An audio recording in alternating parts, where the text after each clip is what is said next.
실제 컴퓨터에서 어떤 응용 프로그램을 우리가 실행하는 그 과정을 전체적으로 한번 이제 정리를 해보겠습니다. 물론 우리가 그냥 그 컴퓨터에 설치되어 있는 프로그램을 그냥 실행을 하기도 하지만 일단은 이제 누군가가 프로그램을 개발을 하고 그 다음 그 개발된 것을 이제 우리가 실행을 하는 겁니다. 그러면 결국 실행 파일을 생성하는 단계가 있을 것이고 그다음 그것을 실행하기 위해서는 이제 메모리에 그 램상에 그것이 적재가 돼야지만 이제 CPU가 그걸 실행할 수 있는 거니까 메모리에 적재하는 절차가 있을 것이고 그다음에 실제 실행을 하는 절차가 있을 겁니다. 그럼 프로그램을 생성하는 것은 어떻게 해요? 컴파일해서 하면 만들어지는 거죠, 그죠? 그 컴파일해서 이제 대부분 만들어지고요. 그 컴파일러도 보면 이제 뭐 크로스 컴파일러니 네이티브 컴파일러니 이런 용어를 사용을 합니다. 보통은 그냥 우리 윈도우즈에서 프로그램을 작성을 해서 컴파일을 하면 거기서 그냥 실행하는 프로그램이 될 텐데 그런 것들이 이제 소위 말하는 네이티브 컴파일러입니다. 거기에 비해서 우리 그 안드로이드 그 스마트폰에서 실행하는 프로그램을 그 스마트폰에서 편집하고 컴파일하지 않죠. 그 프로그램은 따로 그 프로그램을 개발하기 위한 소프트웨어 툴이 설치되어 있는 PC에서 개발을 합니다. 그런 다음에 그 프로그램을 그 안드로이드 폰에다가 옮겨와서 이제 실행을 하면 실행이 되는 거죠. 그게 바로 이제 크로스 컴파일러입니다. 물론 이제 그런 경우에도 이제 PC에서 개발할 때에 그 PC 자체의 CPU가 다르기 때문에 바로 실행은 안 되지만 이제 거기서 어떤 식으로든 이렇게 에뮬레이션 할 수 있는 소프트웨어를 활용을 해서 이제 테스트를 해볼 수는 있죠. 그렇지만 거기서 그냥 실행하는 것이 목적이 되는 건 아닙니다.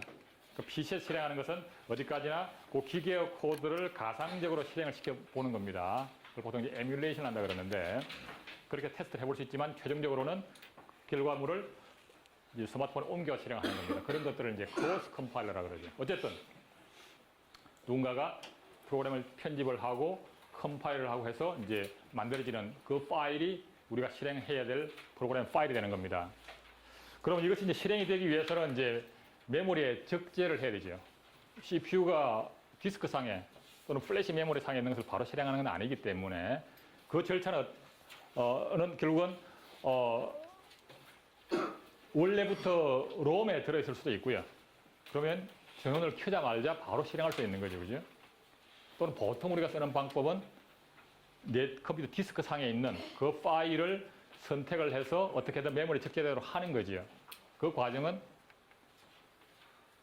명령어 해석기를 통해 가지고 우리가 뭐 화면상에 더블 클릭을 하든 아니면 파일 이름을 주고 엔터를 치든 지정을 함으로 인해 가지고 OS에게 특정 파일을 메모리에다 적재해라 라고 요청을 하는 거지요.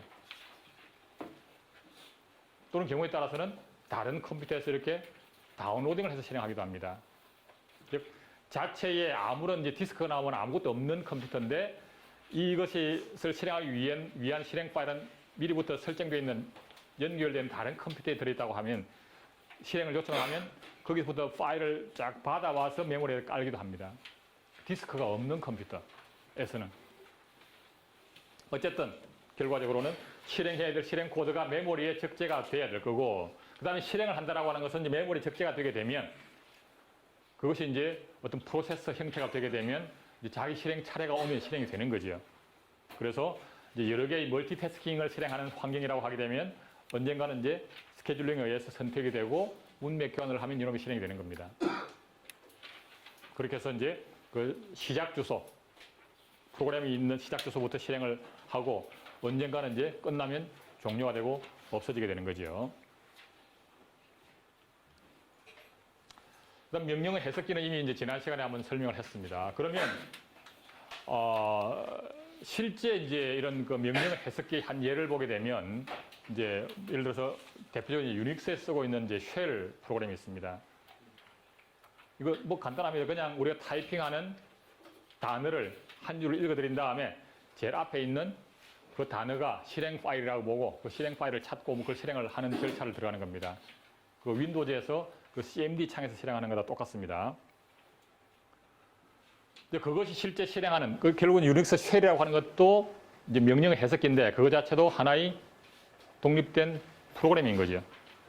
그리고 그것이 이제 실행이 되면 이제 프로세서로 실행이 되게 될 겁니다. 그러면 사용자는 그 쉘 프로그램하고 이제 타이핑해서 입력을 넣고 출력을 화면으로 보고 이렇게 하는 겁니다. 그리고 그것이 이제 어떻게 작동을 할 거냐.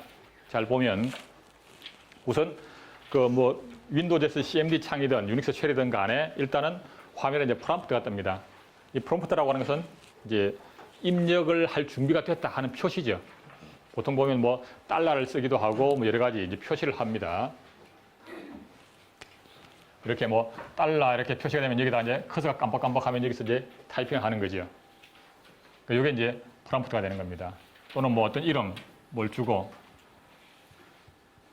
이렇게 해서 나오기도 하고 어쨌든 프롬프트는 적절하게 사용자가 설정할 수가 있습니다. 그것을 화면에다가 출력을 하고 1차적으로 그 다음에 이제 한 줄을 읽어드리게 되겠죠.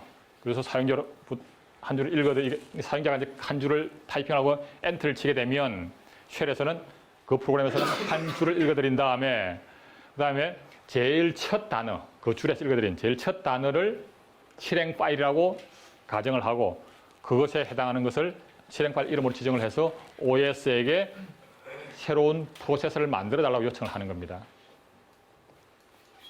그러면 OS는 이제 그 시스템 콜 호출을 받은 시점에서 해당하는 파일을 디스크에서 찾고 그것을 메모리에 로딩을 하고 그 다음에 프로세스 형태로 만들어서 나중에 스케줄링에 의해서 선택이 될 수 있도록 준비를 해주는 겁니다.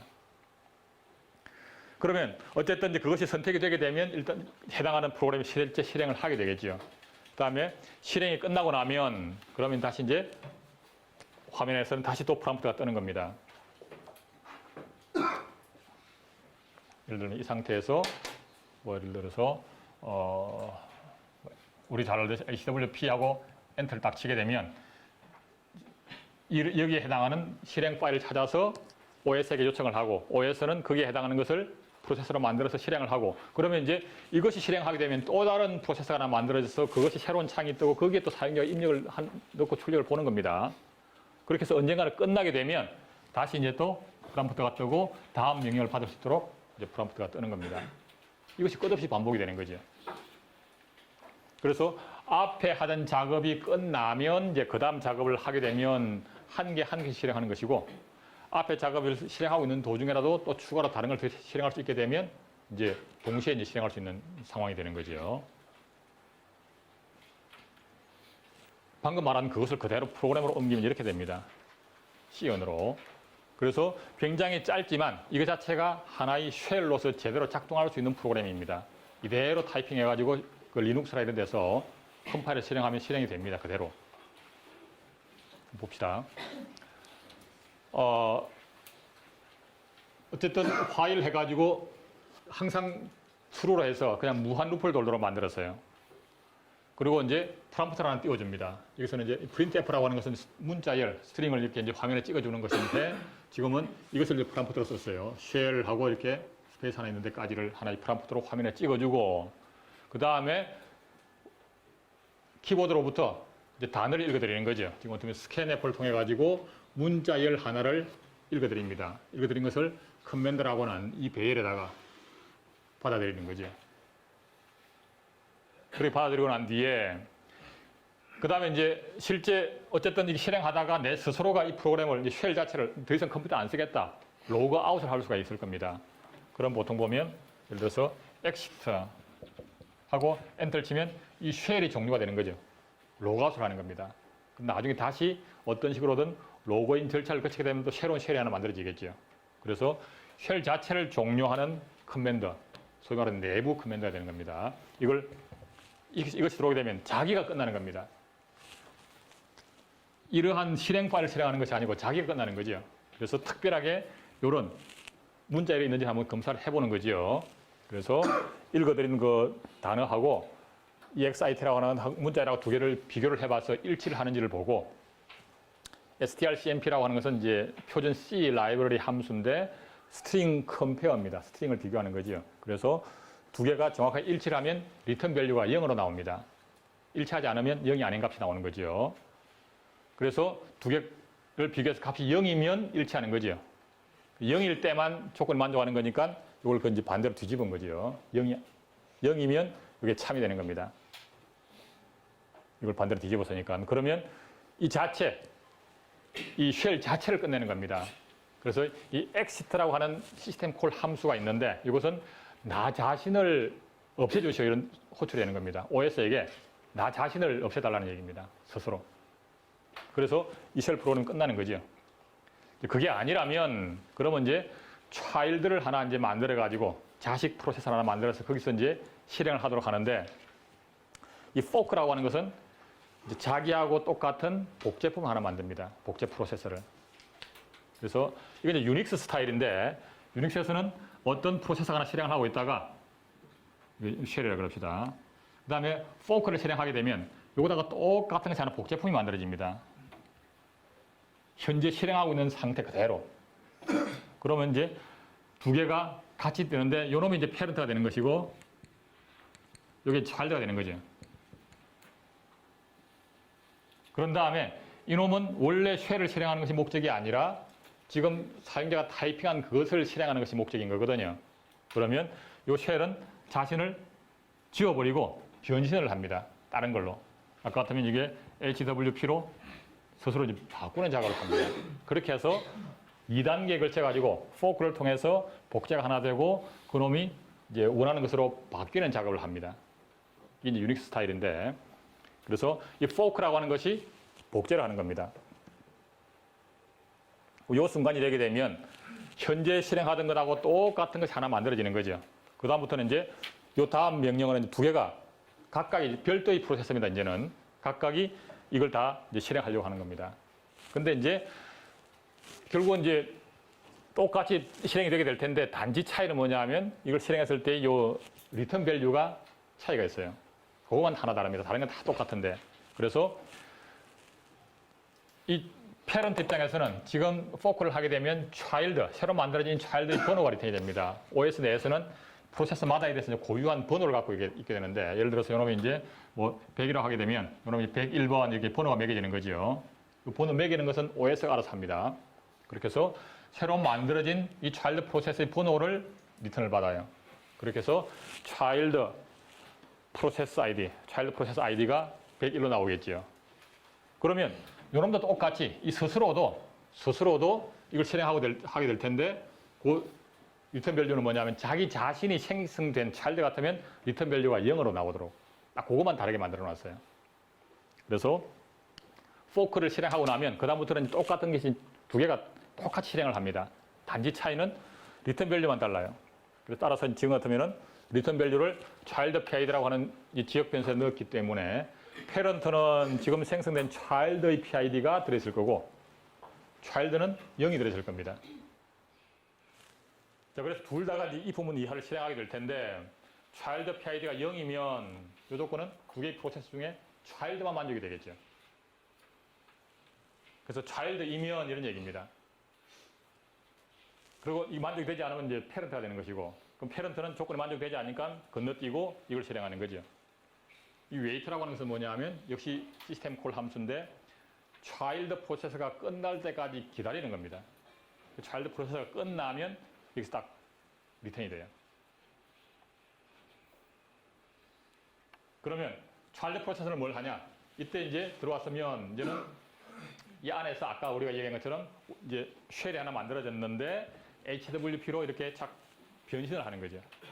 그걸 요청하는 것이 EXEC라고 하는 execution 이런 겁니다. execution 실행하라 이런 얘기인데 그거에 해당하는 시스템 콜 함수를 호출하게 되면 이제 지금까지는 쉘이었는데 싹 지워버리고 HWP 코드로 바꿔치기를 하는 겁니다. 즉 쉘에 해당하는 메모리에 프로그램 내용이 있었는데 그걸 다 해제를 해버리고 HWP라고 하는 파일을 디스크에 찾아가지고 메모리에 다시 적재한 다음에 처음부터 다시 실행하는 겁니다. 그게 변신하는 거예요. 그게 그렇게 요청하는 것이 이것이 되는 겁니다. 따라서 이 차일드 프로세스는 앞에서 이제 이 커맨드라고 하는 이 부분에 들어와 있는 그 단어 그것을 이렇게 파라미터로 삼아가지고 OS에게 요청을 합니다. 이걸로 바꾸죠. 라고 내 자신을. 그리고 언제 그렇게 하고 나면 이제는 그 프로세스는 이게 실행하던 것이 지워져 버렸고 새로운 이름으로 변신이 되어버린 거죠. 따라서 더 이상 이 차일드는 이 코드가 의미가 없어지는 겁니다. 이걸 실행하는 순간부터 현재 메모리에 있던 이 코드에 대한 다 지워버렸고 HWP에 해당하는 것이 세로 메모리에 쫙 깔리고 처음부터 실행하려고 바뀌는 겁니다. 그렇게 해서 그 차일드는 전혀 다른 HWP를 이제 실행하게 되는 거죠. 이 코드는 의미가 없고요. 근데 단 이렇게 찾았는데 해당하는 파일이 없을 수도 있잖아. 타이핑을 잘못해가지고. 그러면 변신을 할 수가 없겠죠. 그럼 당연히 OS는 이거 안 되더라. 실패를 할 겁니다. 실패를 하면 돌아오는 거죠. 실패를 했으니까. 돌아오면 이제는 뭔가 오류 메시지를 줘야 되겠죠. 그래서 커맨드 not found, 뭐 명령어가 없더라. 이런 걸 화면 하나 찍어주고 더 이상 이 차일드는 실행할 필요가 없는 거죠, 이제. 그래서 차일드 자신이 이제 나를 끝내달라고 요청하는 겁니다. 어쨌든 차일드가 끝나면 페런트는 여기에서 깨어나게 되겠고 다시 돌아와서 또 똑같은 작업을 또 반복을 하는 거죠.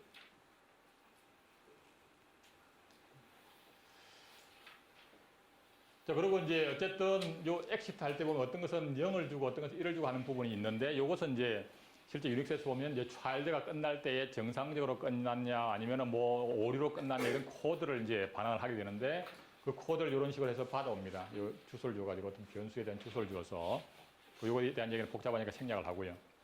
그래서 이게 이제 사용자 인터페이스에 해당하는 하나의 쉘입니다. 이것만 갖고도 작동이 돼요. 구체적으로 이런 함수에 대한 뭐 파라메타에 대한 그 프로토타입은 이제 설명이 복잡하니까 생략을 하고요, 일단. 자, 그럼 이 프로그램 속에서 보면 이제 운영 체제에게 요청하는 함수들이 독특한 것들이 있었지요. 우선 이렇게 나를 끝내주시오 하는 exit라고 하는 시스템 콜 함수도 있고요. 이걸 호출하게 되면 OS는 호출한 프로세서를 지워버립니다. 지워버리고 더 이상 그 메모리는 다른 프로세서를 위해서 사용을 하게 될 테고 스케줄링 하는데도 일단 이제 제외가 되는 거죠. 없어지는 겁니다. 포크 해주시오. 나하고 똑같은 거 하나 복제해 주시오. 이것도 역시 OS가에게 요청하는 기능이 되는 겁니다. EXEC 이거 역시도 나를 여기에 들어있는 이 파라미터에 해당하는 이 파일로 바꿔주시오라고 요청하는 거니까 이것도 역시 OS가 하는 것이고요. 웨이터, 차일드가 끝날 때까지 기다려주시오. 이런 것들입니다.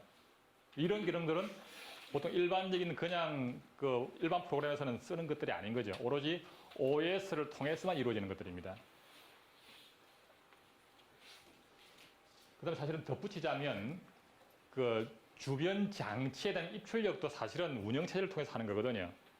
그래서 이 printf 이것도 결국은 현재 화면에다가 쓰기 요청을 하는 겁니다. 이것도 이 자체는 이제 시스템 콜 함수가 아닌데 이것 자체를 실제 이제 C의 라이브러리 함수로 만들어져 있는데 그것에 대한 세부적인 코드로 들어가면 결과적으로는 화면에다가 어떤 문자열을 출력하라고 하는 그 기능을 사용하도록 되어 있습니다. 그래서 이 함수 속에는 화면 출력에 해당하는 시스템 콜 함수를 쓰고 있는 거죠. 스캐너에서도 마찬가지. 키보드에서 입력을 받는데 이 자체는 이제 일반적인 표준적인 C 라이브러리 함수이긴 한데 그 함수 속에 들어가면 키보드로부터 뭔가를 읽어드리는 시스템 콜 함수를 쓰도록 되어 있습니다. 그래서 보면 화면에 출력하는 거, 키보드 입력하는 거, exit, fork, exec, wait 그 5가지에 대한 시스템 콜 함수가 나왔어요. 벌써. 예를 들면 스트링 컴페어 이런 거 어때요? 스트링 컴페어는 운영체제와 상관이 없죠.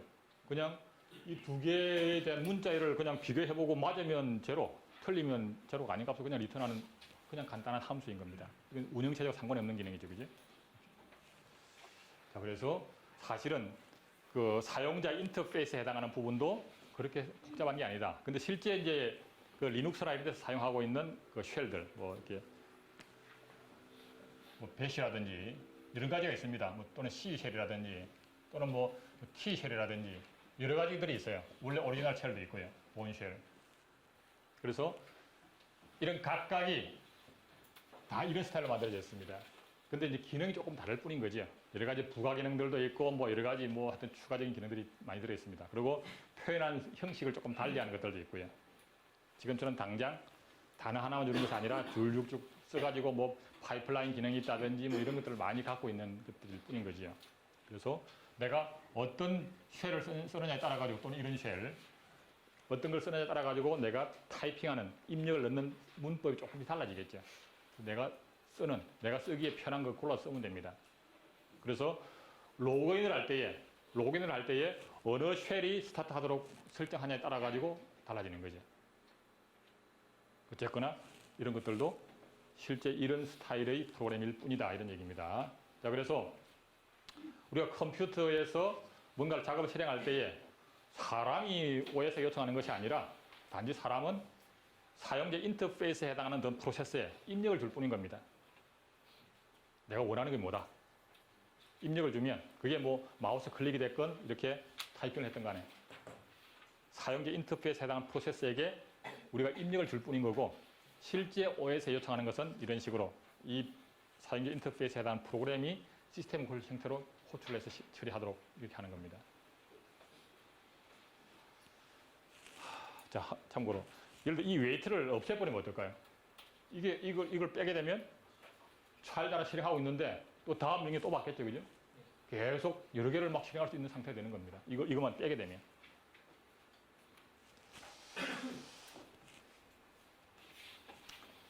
자, 그리고 이제 그러면 처음 우리가 전원을 켰을 때 이제 부팅을 하는 과정을 한번 보게 되면,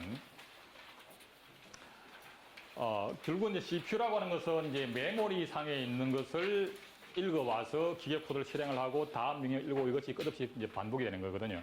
전원을 켜는 순간부터. 그럼 처음부터 램에는 어떤 정보가 들어있는지 알 수가 없어요. 램은 지워지기 때문에 전원이 꺼지면. 대신에 롬에는 항상 어떤 내용이 남아있기 때문에, 그래서 처음 전원을 켜서 실행을 해야 될 부분은 롬에다가 기록을 해놓습니다. 그래서 이게 이제 전체의 그 메모리 주소 공간을 보는 겁니다. 주소, 그래서 예를 들어서 주소가 0번지부터 그 CPU가 커버하는 제일 높은 번지까지 쭉 주소가 있는데, 그 중에 일부분은 램이 들어있고 일부분은 롬이 들어있는 겁니다. 그리고 전원을 처음 켜게 되면 롬이 있는 주소의 어떤 번지부터 실행하도록 이제 CPU가 설계가 되어 있죠. 그래서 이게 보통 보면 이제 주소가 아주 높은 쪽 주소를 쓰는 것이 일반적입니다. 뭐 CPU 설계하기 따라 다르지만. 자, 그래서 어쨌든 전원을 켜게 되면 이제 롬에 있는 이 프로그램이 실행하도록 이제 돼 있다고 하면 여기에 적절한 프로그램이 미리 들어있어야 되는 거죠. 자, 예를 들어서 그 자동차에 있는 엔진 컨트롤러다. 그 전원 켜면 뭐 부팅하고 뭐 이거 안 하잖아요. 그냥 켜면 그냥 실행을 합니다. 그런 경우는 모든 프로그램이 여기 다 들어있는 거죠. 여기에 필요한 프로그램 다 집어넣으면 돼요, 그냥. OS도 필요 없고. 그 각종 변수는 램을 쓰면 되고. 기계 코드는 여기 다 들어있으면 돼요. 그러면 전원을 켜자마자 그냥 그 프로그램 실행하는 겁니다. 그럴 경우는 부팅이라는 것이 없는 거죠. 켜자마자 실행하는 거니까. 근데 일반적인 이런 이제 그 데스크탑 PC 같으면 처음부터 딱 한 가지 용도로만 쓰도록 만들어 놓은 게 아니거든요. 이것저것 여러 가지를 쓸 수 있도록 다양한 용도, 소위 말하는 범용으로 만든 겁니다. 따라서 이러저러한 프로그램을 우리가 원하는 대로 실행하기 위해서는 이런 사용자 인터페이스를 통해 가지고 실행 파일을 지정을 하면 그것이 실행하도록, 우리가 사용자 원하는 것은 어떤 거든지 실행 파일로만 존재하면 실행시킬 수가 있는 거다 이거죠. 거기에다가 운영체제도 이 PC는 무조건 윈도우즈만 쓰는 PC야. 아니면 그 윈도우즈도 XP만 쓰는 PC야. 뭐 이렇게 처음부터 고정을 시켜놓으면 굉장히 불편하잖아요. 사용자에 따라서 난 이거 뭐 윈도우즈 아니라 리눅스를 쓸 수도 있고, XP 쓰다가 아니 마음에 안 들어서 윈도우즈 8로 바꿀 수도 있고, 그러려고 하게 되면 운영체제조차도 필요에 따라서 다른 걸 바꿀 수 있도록 해줘야 되겠죠. 자, 그래서 그런 식으로 이렇게 이제 가변적으로 할 수 있는 방법으로서 쓰는 것이 바로 이제 부팅할 때 이제 부트로드를 쓰는 겁니다. 어쨌든 이제 실제 프로그램 실행, 이제 컴퓨터 실행을 하려고 하면 운영체제가 로딩이 돼야 되고, 그 다음에 그 명령어, 해석기도 실행이 돼야 되고, 뭐 이렇게 돼야 되는 거죠. 거기까지 가는 과정이 되겠습니다. 그러면 어쨌든 운영체제가 일단 메모리의 어느 부분에 이제 적재가 되고, 그 다음에 명령 해석기가 하나 또 메모리 어딘가에 차지를 해서 실행을 하고, 뭐 이렇게 돼야지 이제 완성이 될 텐데, 그 과정까지 가려고 하면 우선 운영체제를 메모리에 이제 가져와야 되는데, 운영체제라고 하는 것도 실제 이제 어떤 식으로든 컴파일을 해가지고 만들어 놓은 어떤 파일 형태로 존재합니다. 운영체제도. 그래서 그 파일을 읽어와서 메모리에다가 적재하는 거거든요. 근데 그 파일이라고 하는 것이 디스크에 존재를 하는데 이 디스크 어느 위치에 찾아와야 될지 이것이 꽤나 자료가 복잡합니다. 그러니까 처음부터 차곡차곡 들어있는 것이 아니라 파일들은 수시로 생성되고 삭제되고 막 하기 때문에 하나의 파일이 디스크상 여기저기 막 흩어져 있습니다. 조각을 막 찾아와야 돼요. OS 파일도 마찬가지. 그래서 디스크에서 그걸 찾아서 메모리에 가져오는데 디스크상이 어디에 있는지를 찾는 그 자체가 프로그램이 좀 복잡하다는 얘기죠. 그래서 이 롬에다가 그런 프로그램을 다 넣기에는 이게 너무 복잡한 거야. 그리고 어떤 파일 시스템을 쓰냐에 따라 가지고 또 그게 메모리 디스크상에 배치되어 있는 방법도 다르고요. 그래서 리눅스용 ext3 파일 시스템에 존재하는 건지 아니면은 뭐 FAT32에 해당하는 파일 시스템이 존재하는 건지에 따라서 읽어오는 방법이 달라집니다. 왜냐하면 그 디스크에 배치하는 방법이 다르기 때문에. 그래서 이거를 고정해 놓을 수가 없어. 그래서 일단은 그렇게 복잡하게 OS의 종류에 따라 가지고 파일 시스템이 뭐냐에 따라 가지고 복잡하게 읽어올 그 프로그램을 부트로드가 그러는데 이것도 디스크상에다 넣어놓자. 그래서 그 부트로드 프로그램이 뭐냐에 따라 가지고 리눅스를 읽어올 수도 있고 윈도우즈를 읽어올 수도 있고 해서 롬에서는 무조건 부트로드 프로그램을 일단 디스크에서 찾아가지고 읽어와서 메모리에 뭐 적절한 위치에다가 무조건 갖다 놓고 그걸 실행을 시작하는 것으로만 끝내자, 이 롬에는.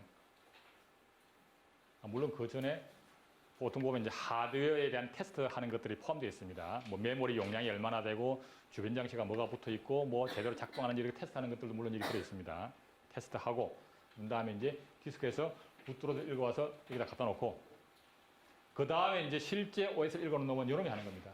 그렇게 해서 이제 이게 실행이 되면서 이제는 그 지정되어 있는 뭐 어떤 뭐 리눅스든 윈도우즈든 간에 해당하는 파일을 디스크에 찾아와 가지고 메모리에 적재하는 작업은 요놈이 하는 거죠. 그래서 차곡차곡 넣어놓고 그렇게 해서 이제 커널에 대한 로딩이 끝나면 요놈은 더 이상 할 일이 이제 존재 이유가 없는 거죠. 이건 이제는 필요가 없습니다. 그러면 이 공간은 다른 용도로 쓰면 되는 거죠. 어쨌든 끝나고 나면 이제는 OS로 넘어가고 그럼 OS가 이제 스타트를 합니다. 그래서 OS를 초기화를 하죠. 그래서 운영체제 초기화할 때 여러 가지 뭐 메시지가 떠가는 작업이 이제 운영체제를 초기화하는 과정에서 나타납니다. 그러면 이제 이것이 있던 자리에는 그냥 원래는 부트로드가 있었지만 무시하는 거죠. 거기에 이제 새로운 것으로 그냥 갖다 덮어 써버리면 이제는 부트로드는 없어지는 겁니다. 그리고 이제 운영체제가 이제 실행을 하게 되면 이제 어떤 식으로든 이제 그 쉘이 하나 작동을 해야지 사용자가 쓸 수 있을 거 아니에요. 그죠? 따라서 기본적인 쉘 프로그램 하나 이제 그냥 만들어줍니다. 강제적으로. 그렇게 해서 이제는 프로세서가 하나 만들어졌고, 그다음부터는 이제 이 프로세서를 실행하게 되면 아까 우리가 본 것처럼 그 쉘이 실행하면서 파일들을 하나 만들어 실행을 하고 없어지고 새로 실행하고 이것이 이제 반복이 되는 거죠. 자, 그럼 이 부트로드는 그러면 이거 어디에 들어있냐? 그래서 디스크가 있으면 큰 디스크가 있으면 보통은 이게 파티션을 나누죠, 그죠? 그래서 실제 디스크는 뭐 예를 들어서 뭐 10기가짜리다라고 하게 되면 5기가씩 나눌 수가 있을 겁니다. 원하는 대로. 그리고 각 파티션마다에 대해서 제일 앞부분, 이 부분은 안 씁니다. 나머지 부분은 여기다가 이제 각종 파일들을 기록하는 거죠. 그래서 요 제일 앞에 있는 이 부분은 특수 용도로, 즉 부트로드를 기록해 놓는 용도로 씁니다. 이 부분. 그래서 부트로드를 바꾸게 되면 이 부분에 새로운 부트로드를 집어넣을 수가 있다는 얘기죠. 이 부트로드는 당연히 파일에서는 아무리 봐도 안 나오죠. 일반적인 파일은 요 영역을 뺀 나머지만 기록이 되고 이것은 특수 용도를 빼놓은 거기 때문에. 그래서 이 부트로드에다가 뭔가 새로 바꾸는 작업은 일반적인 파일을 복사하는 방법이 아니라 여기다가 기록하기 위한 별도 프로그램을 이용해서 여기다 기록을 합니다.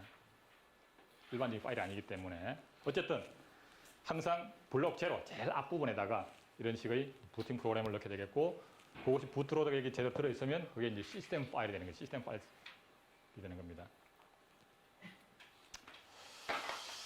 자, 그래서 그런 절차를 거치고요. 그 다음에 뭐 운영체제, 시스템 소프트웨어, 응용 소프트웨어 이런 얘기들은 읽어보시면 되고요.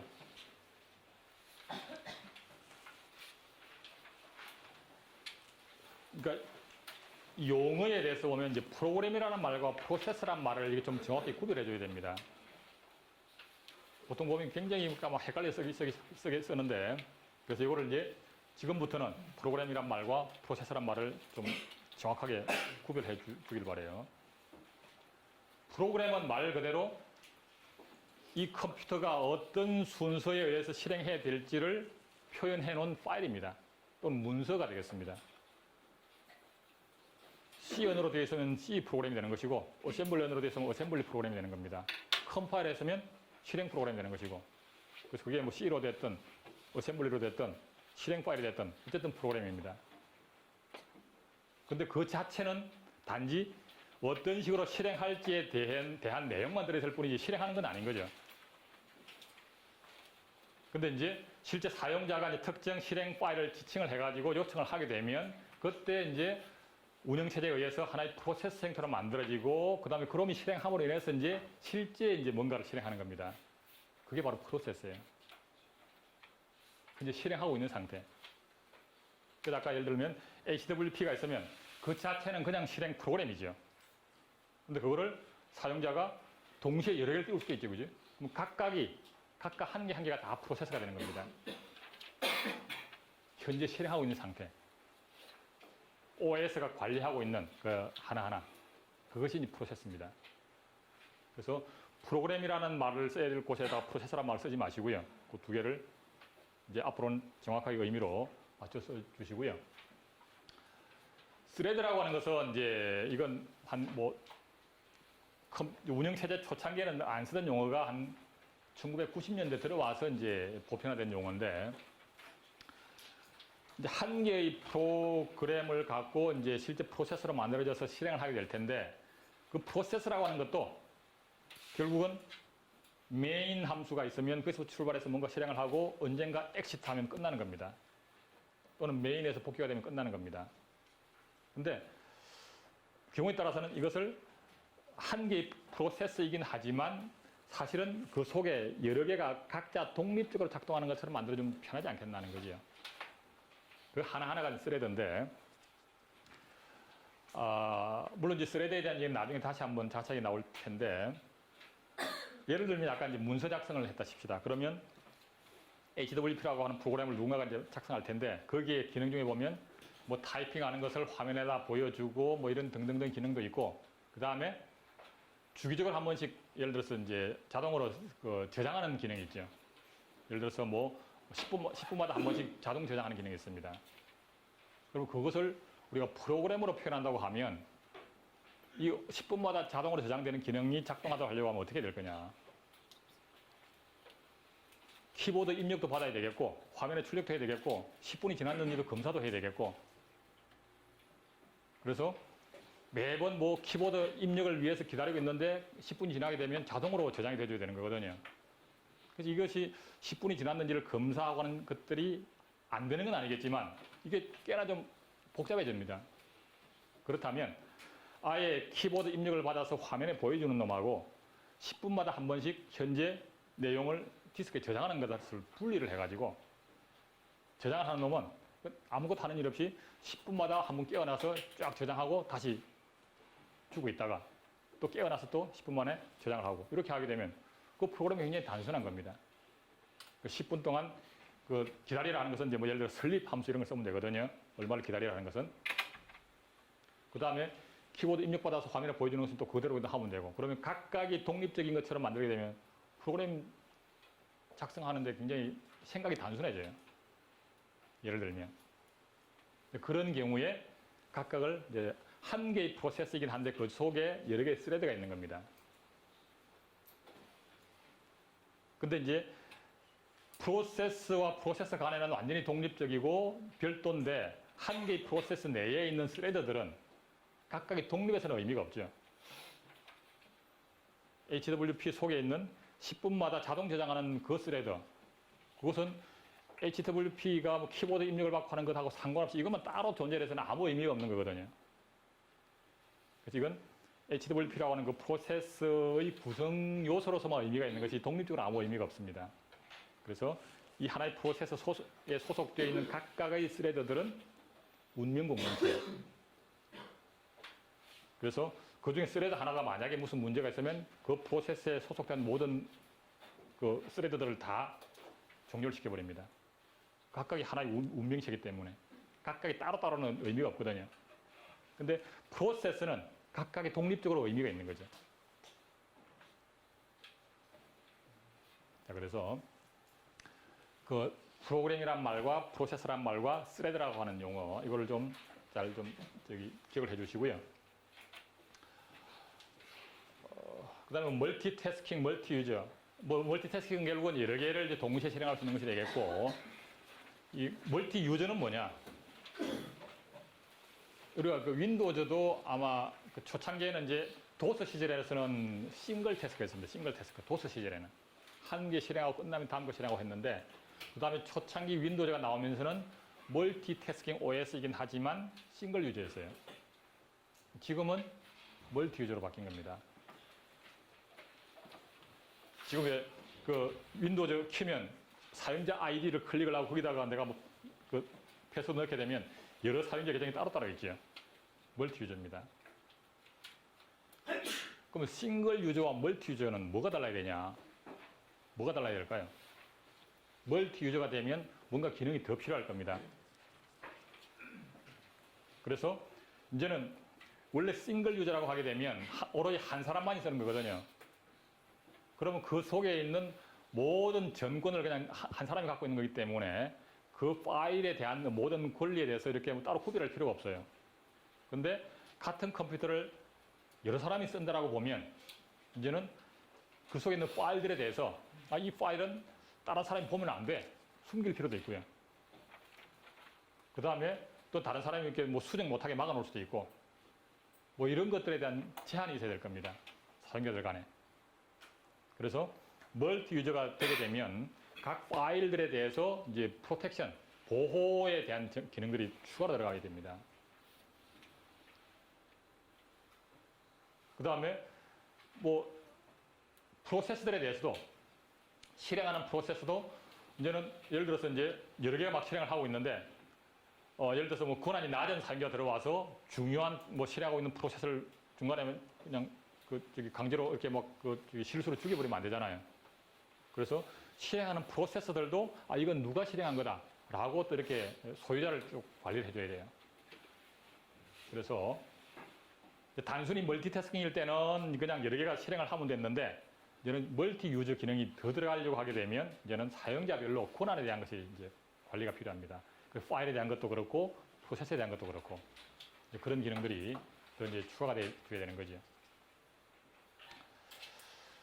그다음 참고로 이제 이렇게 뭐 멀티 프로그래밍, 뭐 타임 쉐어링 얘기가 나오는데 이것은 이제 이 학기 끝에쯤 가서 이제 그 운영체의 역사를 얘기할 때 다시 한번 얘기를 할 텐데 멀티 프로그래밍하고 멀티태스킹하고가 뭐 사실은 말이 비슷해 가지고 헷갈릴 수가 있는데 이건 아주 초창기 나온 OS입니다.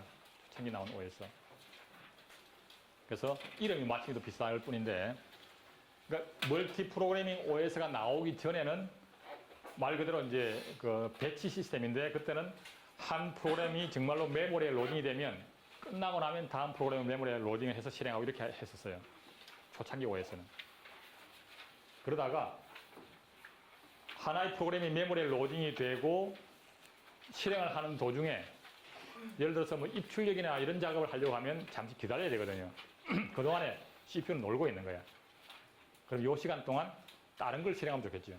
그래서 메모리에다가 이제 2개 이상의 프로그램을 동시에 적재를 해놓고 한 놈이 입출력이나 이런 걸 위해서 기다리고 있으면 바꿔가지고 이쪽 실행하고 이런 기능을 더 부과한 것이 멀티 프로그래밍입니다. 이때까지는 사용자들이 뭐 사실 싱글 유저이긴 하죠. 왜냐하면 그 시스템에 대한 전문 오퍼레이터만 쓰는 시절이니까 이때는 뭐 사용자들 보고나 이런 게 필요 없고요.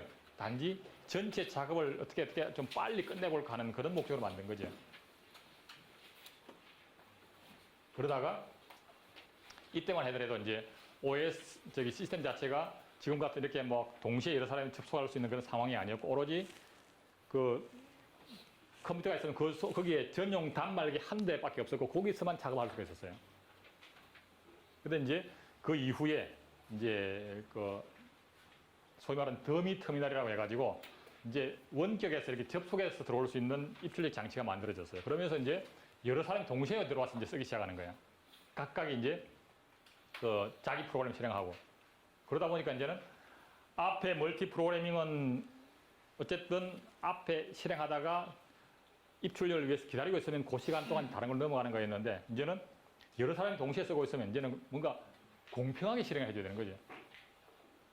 전체를 빨리 끝내는 것도 중요하지만 그보다는 여러 사람이 각자 자기 화면을 보고 있기 때문에 어느 하나만 한참 실행을 하고 있으면 다른 사람은 시스템이 먹통된 것처럼 보이잖아요. 그래서 그러면 안 되고 일정한 시간마다 막 돌아가면서 이제 실행을 해야 됩니다. 그래서 시간을 공유한다고 해서 타임 쉐어링 시스템이라고 하는 용어를 씁니다. 이 얘기는 나중에 이제 다시 한번 할 필요가 있을 것 같고요. 자, 그래서 어쨌든 이제 프로그램과 프로세스와 스레드라고 하는 개념을 좀 잘 좀 이해를 해주시고 그다음 멀티 유저로 가게 되면 어쨌든 여러 사람이 쓴다고 하게 되면 이런 기능이 필요하겠구나 라는 것을 한번 생각해 볼 수 있죠.